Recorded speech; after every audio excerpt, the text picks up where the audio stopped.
झांसी पहुंची बीजेपी की fire brand नेता व एमपी की पूर्व सीएम उमा भारती ने महाकुंभ को लेकर विपक्ष के बयानों पर करारा जवाब दिया और कहा कि महाकुंभ में पूरे संसार का समागम होता है। ऐसे में महाकुंभ को लेकर गलत बयानबाजी करना करोड़ों लोगों की आस्था का अपमान है। बोली, इसी कारण विपक्ष की ये दुर्दशा हो रही है। इस दौरान वह राहुल गांधी, अखिलेश यादव व अरविंद केजरीवाल पर हमलावर होती नजर आई।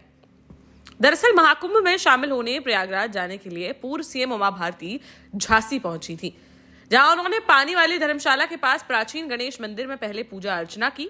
फिर वह ट्रेन के जरिए महाकुंभ के लिए रवाना हो गई। इस दौरान उनके साथ बबीना विधायक राजीव सिंह पारीछा भी मौजूद रहे। मीडिया से बातचीत में उमा भारती ने विपक्षी नेताओं को महाकुंभ के आमंत्रण संबंधी सवाल पर कहा कि करोड़ों लोग बिना आमंत्रण के महाकुंभ में स्नान करने आ रहे हैं। जो आस्था रखते हैं उन्हें महाकुंभ में शामिल होना चाहिए। कड़ाके की ठंड में कई किलोमीटर की लाइन में लगकर जो लोग संगम में डुबकी लगाएंगे, वे इतने बड़े लोग हैं कि उनके सामने राहुल गांधी, अखिलेश यादव नहीं टिकते।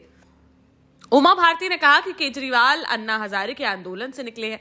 वह जिस कोख से निकले उसको ही अपमानित कर दिया।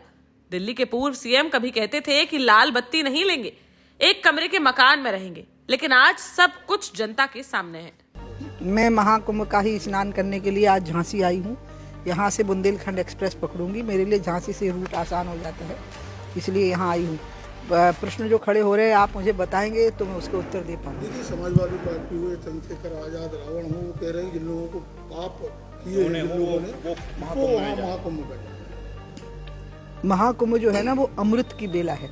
जिनको अमृत प्राप्त करना होता है, जीवन का आनंद और भगवान की भक्ति, इसके लिए होता है। पाप धोने के लिए तो मनुष्य अपने घर में बैठ करके भी प्रायश्चित कर ले तो पर्याप्त होता है।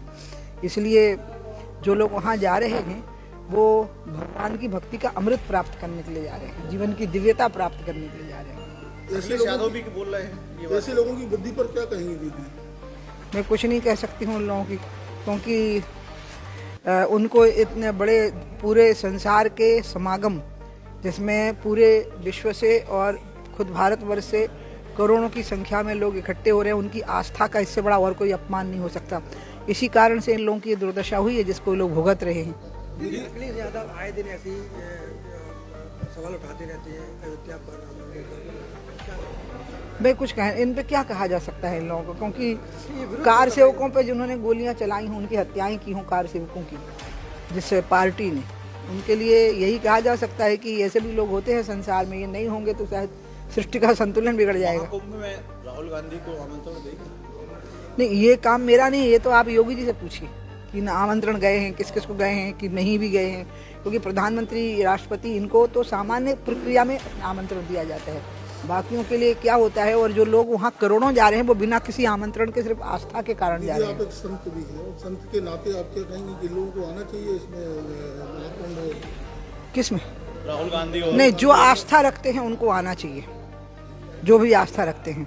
और जो कड़कड़ाती ठंड में कई किलोमीटर तक लाइन में लग करके अंत में डुबकी मार के अपनी जान हथेली पर रख करके जो लोग लौटेंगे उतनी भीड़ में, वो इतने बड़े लोग हैं कि उनके सामने राहुल, अखिलेश कोई नहीं टिकते। दीदी एक चीज़ और कि वक्फ बोर्ड ने बड़ा दावा किया कि जो जितना जो जमीन है यहाँ पर कुंभ पूरा बसता है वो जमीन वक्फ बोर्ड। तो उससे क्या होता है अगर मान लो उस पर कुंभ हो गया? फिर तो पूरी भारत भूमि हमारी है।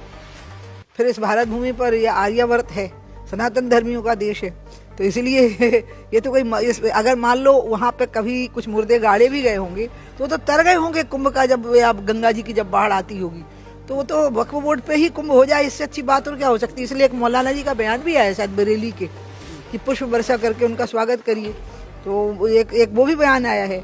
मैं तो यही कहूँगी कि आप खुशी मनाइए, बल्कि गर्व का अनुभव करिए कि वहाँ पर कुंभ लगा हुआ है। दीदी दिल्ली में चुनाव चल रहा है, वहाँ केजरीवाल द्वारा तमाम तरह की फिर से एक बार तो मुफ्त की स्कीमें चलाई जा रही है, इसको लेकर कांग्रेस ने भी 8500 रुपए छात्रों के लिए भी किया है। और के लिए कुछ क्या है? इस देश में मोदी एकमात्र ऐसे व्यक्ति हैं जो नेता, प्रधानमंत्री बने हैं, जो लोगों को कह रहे हैं कि समाज को सामर्थ्यवान बनाओ, समाज को सत्ता पर आश्रित समाज मत बनाओ, बल्कि सत्ता समाज पर आश्रित हो। जनधन योजना वही है, मुद्रा योजना वही है, स्टार्टअप वही है। इसलिए मैं तो मोदी जी का अभिनंदन करूंगी कि वो समाज को अपने पर आश्रित नहीं बना रहे हैं, कि बल्कि सरकार को समाज पर आश्रित कर रहे हैं। केजरीवाल जी जो योजनाएं दे रहे हैं उससे सही है? देखिए, केजरीवाल जी तो अन्ना हजारे के आंदोलन से निकले हैं, और जिस कोख से वो निकले उसी को उन्हें अपमानित कर दिया। जैसे आंदोलन की वो किस चीज़ के खिलाफ था और उनकी जीवन शैली कैसी बनी। कभी कहते थे लाल बत्ती नहीं होनी चाहिए, एक कमरे के घर में रहना चाहिए। तो इसलिए अब मैं आपको क्या बताऊं, मतलब अन्ना हजारे के लिए इससे बड़ा दुर्भाग्य और कोई नहीं हो सकता है। लुधियाना का मशहूर पंजाबी तड़का और वेज और नॉन वेज स्पेशलिटीज लेकर चावलास आ गया है झांसी में भी। आज ही अपने परिवार के साथ जाइए चावलास 2 सदर बाजार झांसी।